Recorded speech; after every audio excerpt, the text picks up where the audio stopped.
तेलुगुदेशम के सरबराह एन चंद्रबाबू नायडू ने लड्डू तनाज़े की जांच के सिलसिले में सुप्रीम कोर्ट के फैसले का इस्तकबाल किया है। आंध्र प्रदेश के सीएम ने इस ज़िम्न में सोशल मीडिया पर अपना पैगाम दिया। उधर सुप्रीम कोर्ट के फैसले पर टीडीपी के तर्जुमान प्रेम कुमार जैन कहते हैं कि हम सुप्रीम कोर्ट के फैसले का खैर मकदम करते हैं।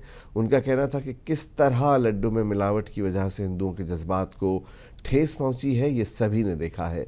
इसीलिए पार्टी ने मांग की है कि एसआईटी जल्द से जल्द अपनी रिपोर्ट पेश करे।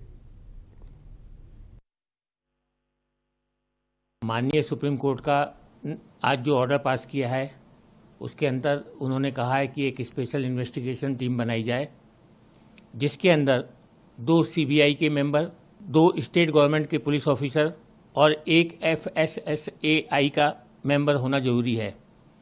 हम खुले दिल से माननीय सुप्रीम कोर्ट के ऑर्डर का स्वागत करते हैं, क्योंकि जिस प्रकार से सबने देखा है कि लड्डू में मिलावट की वजह से कितने हिंदू आस्था का चोट पहुंची, हिंदू आस्था को किस तरीके से क्षतिग्रस्त किया गया। हम भी चाहते हैं कि इसकी निष्पक्ष जांच कराई जाए और दूध का दूध, पानी का पानी हो। हमारी ये मांग है कि जो सिट बनेगी, एसआईटी बनेगी, वो निष्पक्ष जांच करके बहुत जल्दी ही पब्लिक के सामने अपनी पूरी रिपोर्ट देगी और पूरा मालूम पड़ेगा कि किस तरह से मिलावट का कारोबार इसमें किया गया।